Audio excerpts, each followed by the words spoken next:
much. Thank you all so much for coming out tonight. I can't see you because the lights are good. The pizza's good also, right? Yeah. I like the one with the arugula on it. Hello, hello. 2019's been kind of a big year. I'm coming up on another big anniversary next year, my sober anniversary. I got sober. Thank you. Thank you. Yeah, it was hard. I worked hard on it. And now it's getting to be like 12 and 13, which is like that middle of school age, and I'm starting to worry it's going to get picked on by other people's sobriety. You know? You don't ever worry about that? I feel like getting sober is like having a baby. First you announce that you're trying, and everyone's real excited, and ask a lot of inappropriate questions, and then it happens, and you know, you're getting to announce, I got 1 month, I got 2 months, everyone's really excited, everyone wants to see pictures of what you're up to, they're just so thrilled for you, and then you hit a year, and then you keep going, and they get to be like 5 and 6, and people are just like, you brought that to the party. Aw, I know, and then it gets to be 12 and 13, and other people kind of belly up to it, and they're like, I spilled more than you drank. That sounds disgusting, you should clean that up. Shame on you, sir. Another big anniversary, 2019, was the year I decided to get serious about my mental health. Give it up for Lexapro. Anyone? Yeah. It was such a big improvement over my previous strategy, which was just putting hot sauce on everything. Just trying to feel something, you know? And I will say, though, we just doubled my dosage, so if anybody's looking to shoot their shot after the show, the next 2 days are crucial.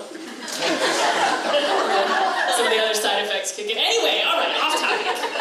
The point was, it was very hard to get that help, even once I knew that help. Like, clap if you ever called one of those, like, 1-800, I really need help numbers.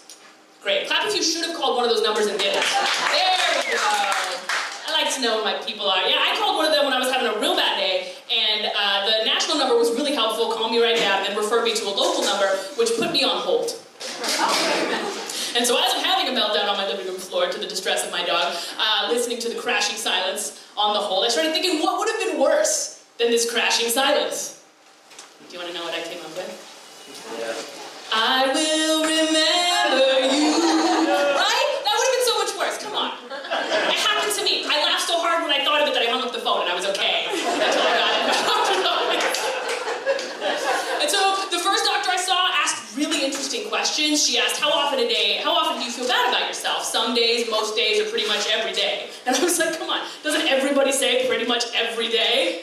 She was like, no. No, that's a symptom.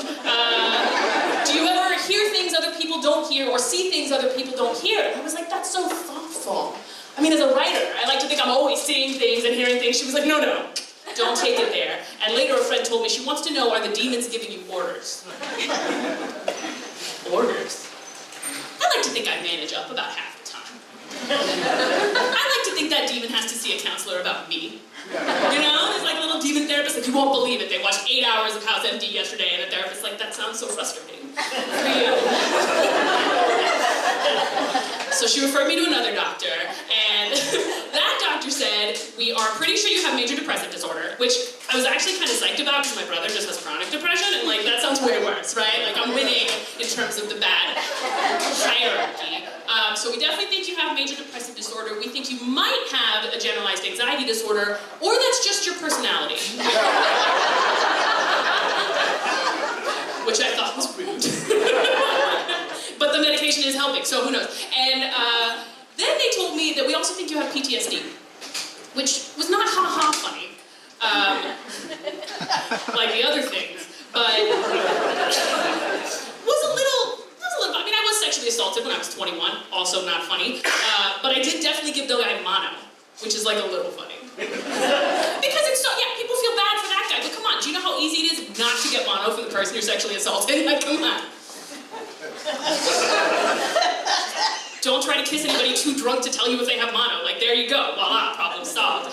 And what was also a little weird was that my PTSD didn't manifest in any of the things you would think of. Like, I didn't get triggered by kissing, I didn't get triggered by dancing, by being out. I got triggered by garbage trucks.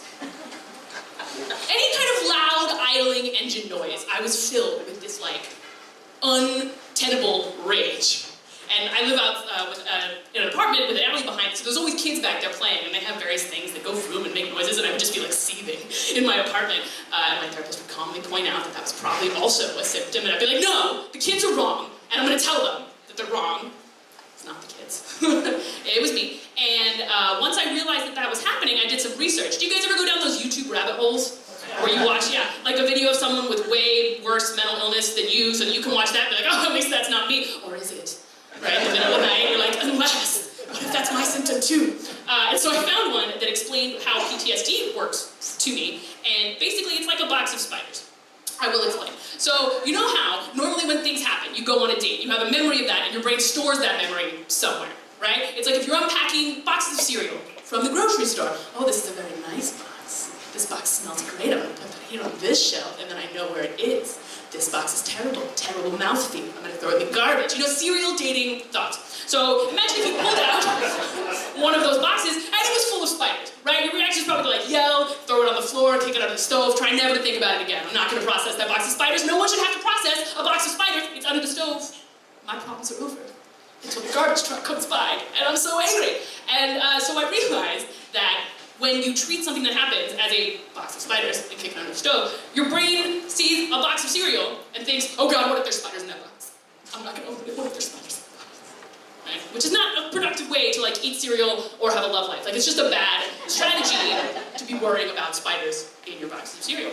And so eventually I realized that I could process this in a way of knowing that not every box of cereal was likely to have spiders in it. Not every loud engine should be triggering that PTSD, because I couldn't figure out what about my assault experience was like a garbage truck. I didn't hook up with Thomas the Tank Engine or Bob the Builder. Like, where was this sound coming from? So I watched a few more YouTube videos. And one of them said, like, think of things that were in the room that you don't want to remember. Like, try to put yourself in the room, knowing you're not in the room, what's happening? And I realized, thanks to YouTube, that there was an air conditioner in the room. So whenever I heard that like sound, part of me was like, it's the box of spiders, it's here, it's found us. It's not, it's the garbage. I still don't love garbage trucks, but realizing that when I heard garbage truck, I was thinking air conditioner, like some part of my brain that I don't even hang out with that often was like trying to get my attention so that I could process the experience. And I was able to get a dustpan and get the cereal box out from under the stove, which was probably a fire hazard for me, you know, and to take care of it. And that's been great. So now, when I hear garbage trucks, when I hear any kind of truck idling outside my apartment, I save that seething rage, and I send it where it belongs, like those demons trying to give me orders. And you can too. I'm also a giant proponent of therapy, of help for all that. I've been on a little bit of a gender odyssey this year. I don't know if you can tell from my awesome shirt. But just like Homer's Odyssey, it's taking way longer than it should. And I'm afraid at the end, people are just going to be like, that's it.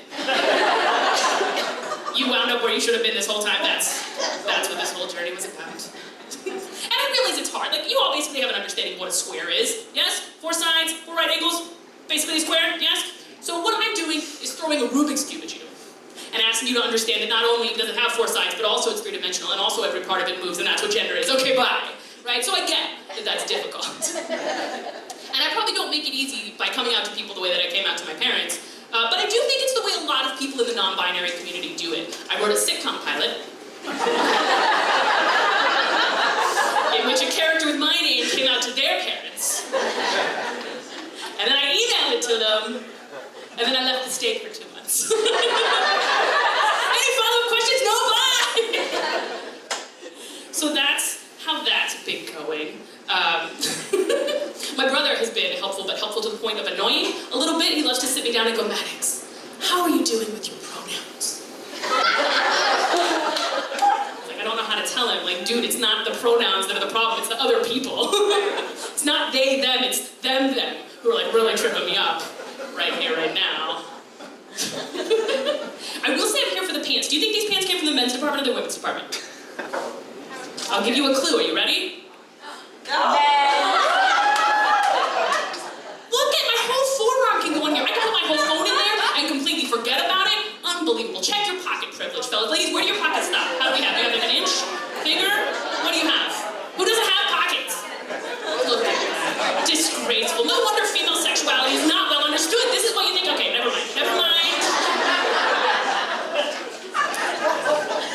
Also, I don't believe any man who says he doesn't understand fisting. Look what you used to do just for your keys, okay? You can do this for a living. Okay, never mind. Never mind. Look, this is going to be an amazing show tonight. I did this show recently that wasn't great because a comic after me got up and started telling all these transphobic jokes, which is like rude. and lazy. Like this guy's big punchline was that Caitlyn Jenner used to have a different name. Listen, if I wanted to destroy Snoop Dogg, I wouldn't go, Calvin! Your name used to be Calvin, you're destroyed now. What's funny about Caitlyn Jenner is not that she's a trans woman, it's that she's a trans Republican. What the fuck is a trans Republican? It sounds like a whites-only railroad. How'd you get from Salt Lake to Westport this year? Oh, we took the trans Republican.